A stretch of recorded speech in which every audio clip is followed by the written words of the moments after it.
Welcome back. I'm Peter St. Onge. This is a weekly roundup of my daily videos on the economy and freedom, where I cut through the BS and lay out what the gaslighting clowns pulled out of their hats this week and what is coming next.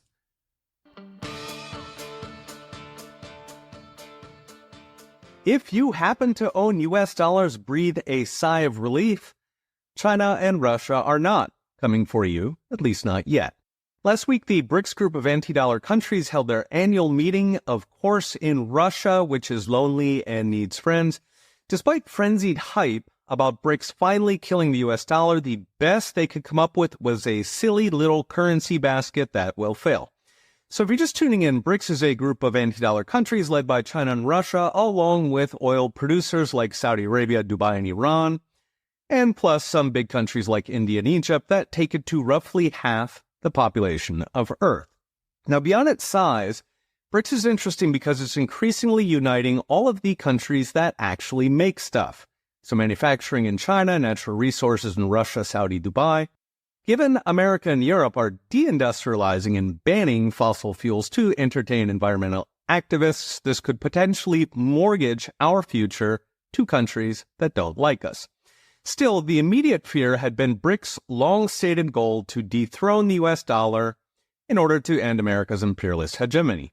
Concretely, the key parts are a BRICS payment system that would replace the Western-dominated SWIFT system for bank transfers, more ambitiously, a BRICS currency to replace the US dollar. Now that takes us to this year's meeting, where it looks like BRICS is making grinding progress on the SWIFT payments, which would insulate them from Western sanctions. But on the big one, currency, they seriously dropped the ball.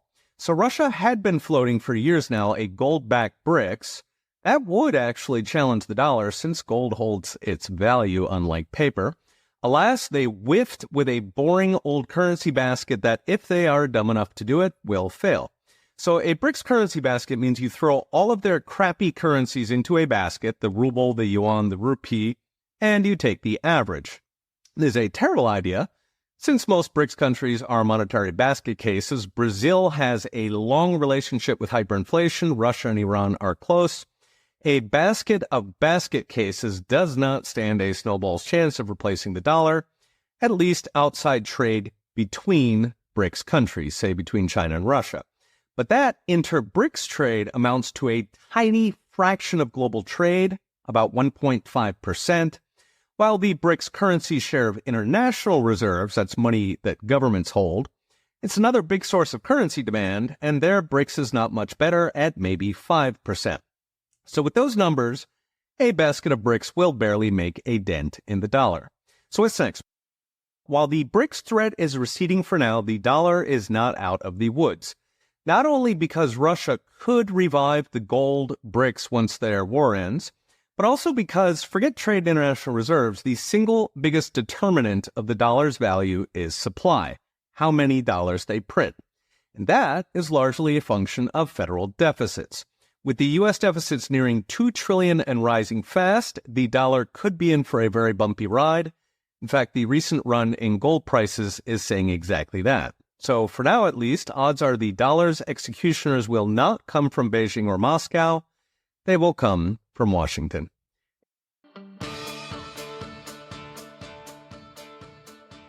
A new study by one of my favorite economists finds Americans lost $2.5 trillion in retirement savings under the Biden-Harris administration.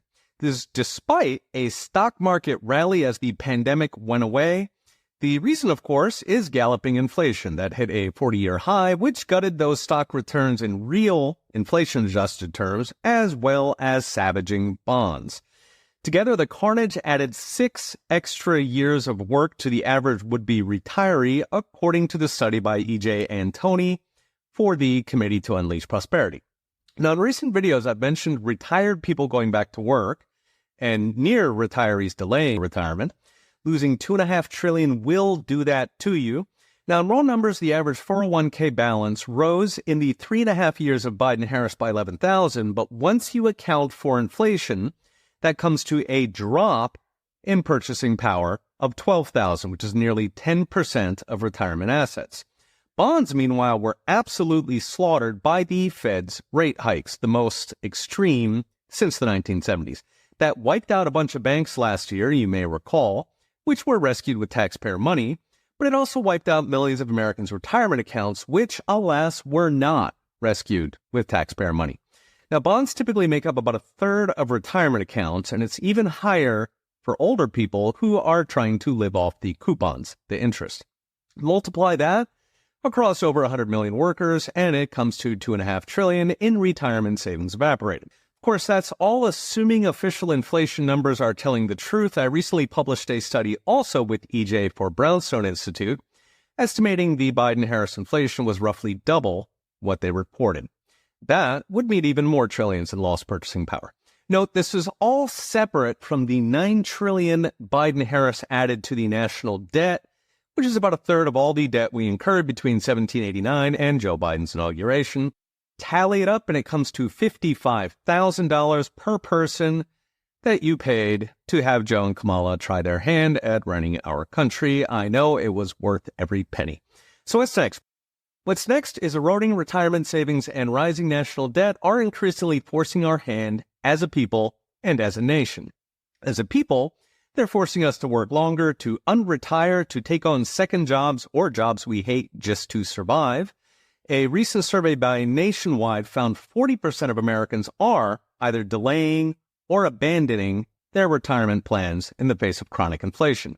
Meanwhile, on the national level, debt is driving interest payments to the point interest on past debt is now the single largest category of federal spending at $1.1 trillion and rising fast.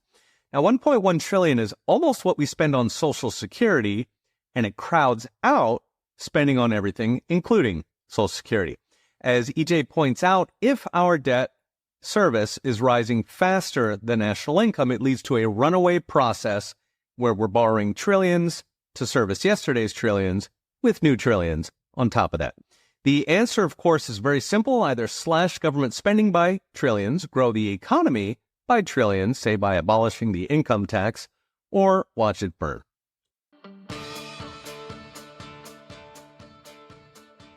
A word from our lead sponsor, Unchained.com. An IRA is an investment vehicle that can save you a lot of taxes. With Unchained, you can hold real Bitcoin in your IRA, and it's the only company where you hold the keys and can verify that your Bitcoin is not being relent like banks do. We've recently seen futures-based ETFs underperform holding your own Bitcoin, so why settle for less? Sign up today at unchained.com/Bitcoin-IRA. If you own gold, you've probably been very happy with prices hitting all-time highs. But your gold can do more than just go up. It can generate passive income for you. With monetary metals, you can earn up to 5% interest on your gold and silver, paid in more ounces. Credit investors can even achieve double-digit returns in their bond offerings. All interest is paid in ounces of gold and silver stored in your account free of charge. If your metal is gathering dust at home or costing storage fees in a vault, it's time to start putting your metal to work with monetary metals. Visit monetary-metals.com/Peter today to learn more. Now back to our show.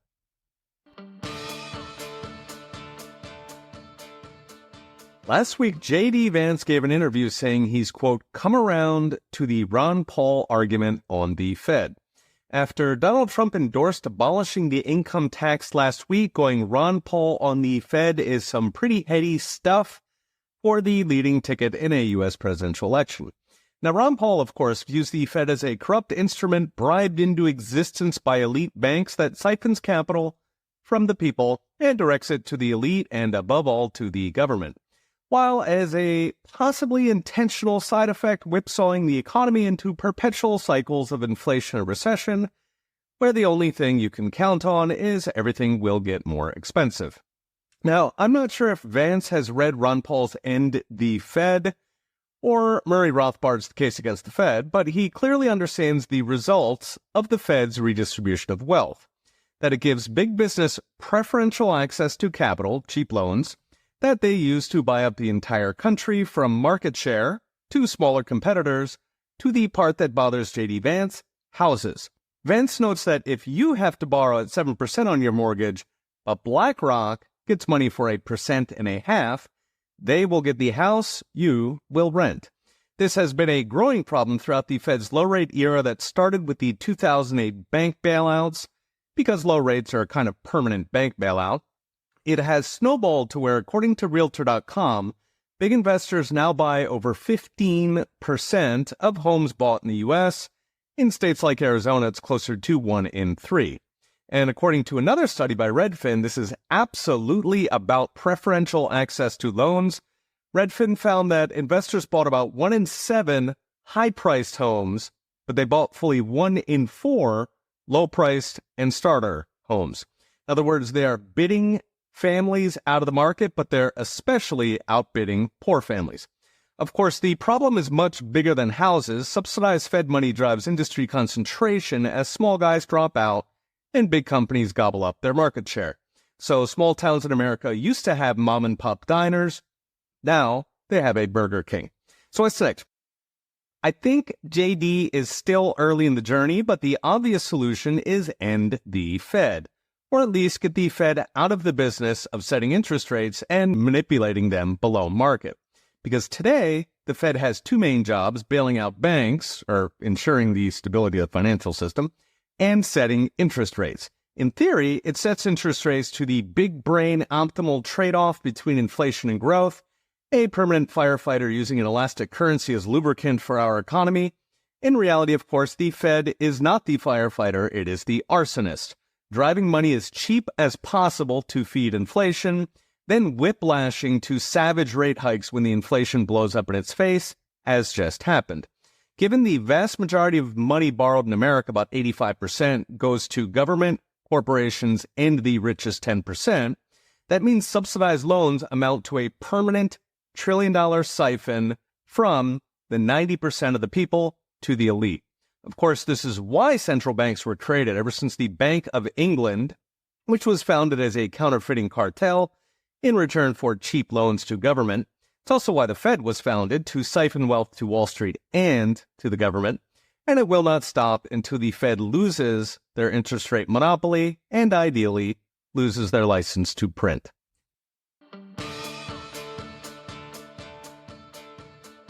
Recently, Elon Musk gave a talk detailing the government attacks on his companies since he came out as pro-free speech, and especially since he came out as pro-Donald Trump.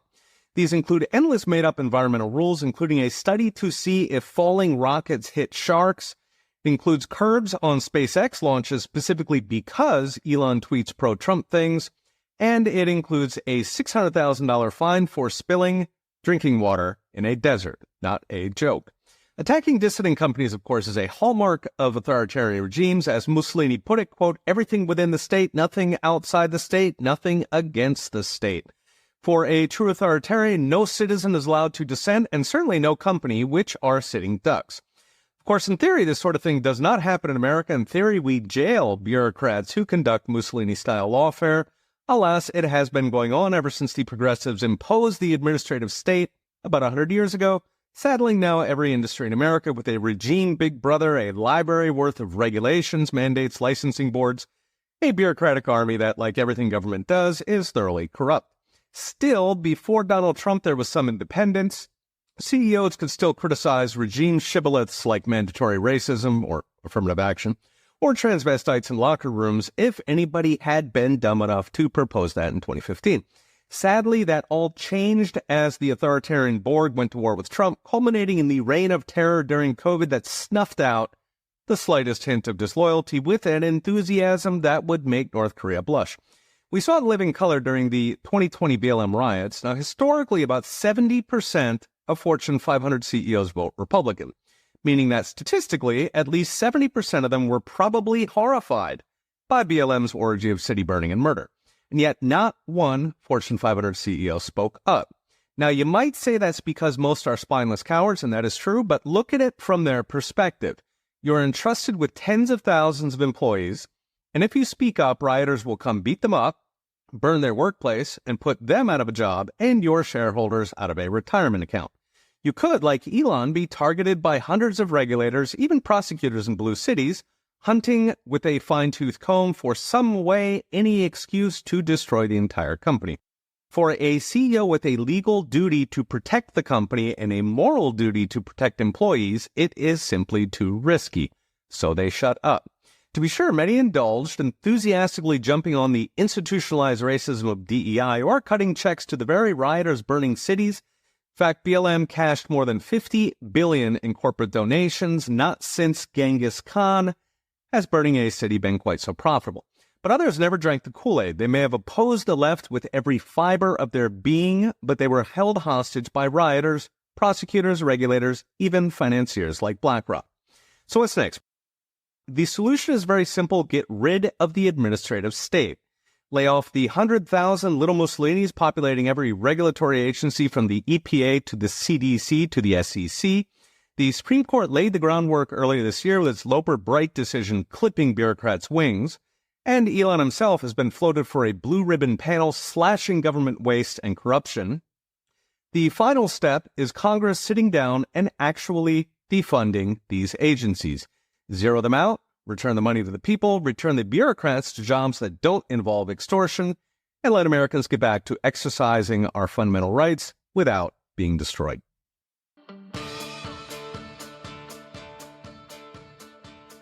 A word from our sponsor. If you run a business and you're looking to get customers excited about your loyalty and reward program, you can now implement Bitcoin rewards with Oshi Loyalty. You get all the perks of a full-featured loyalty and rewards program with real Bitcoin rewards every time your customers shop, refer, and engage. Boost customer retention, loyalty, and lifetime value. And if you're looking for Bitcoin rewards when you shop, check out the dozens of companies at the Oshi Marketplace at oshi.tech/shop. Start earning Bitcoin today. Now back to our show.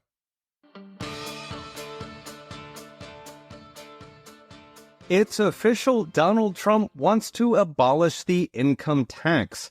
In a much-anticipated interview with Joe Rogan, Trump said the country should return to the late 19th century when we had no income tax at all and funded the federal government with tariffs.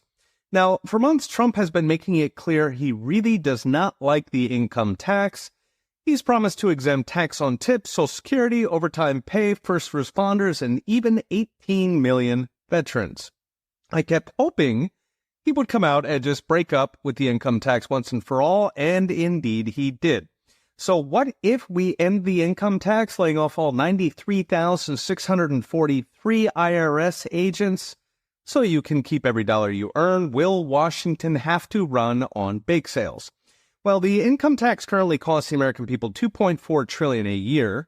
Trump proposes to replace it with tariffs of 20% on everybody but China, who gets an extra special 60% tariff.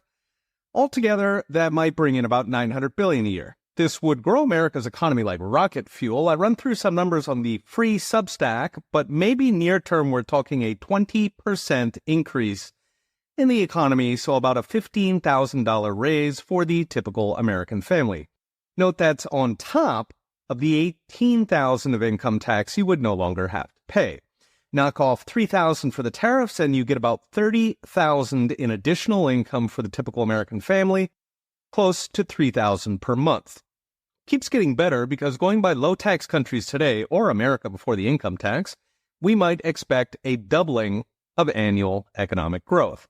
So 5% growth would be the new normal. Your kids would be 3 times richer than you as it used to work in America.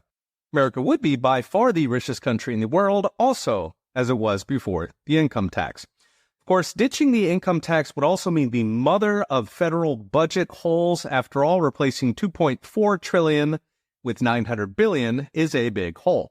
Even if you add, say, an extra $500 billion in payroll and excise tax from economic growth, you've still got about $1 trillion to cover. Now, we could just let it run in deficit, letting the economy outgrow it. I mean, that's what they do with everything else that does not grow the economy. But you could also cut $1 trillion in federal spending out of the $6.5 to $7 trillion that we currently spend. How would one do such a thing? Well, the other day, Elon Musk estimated he could cut $2 trillion in waste and fraudulent payments. Ron Paul responded, suggesting the military-industrial complex and the pharma-industrial complex.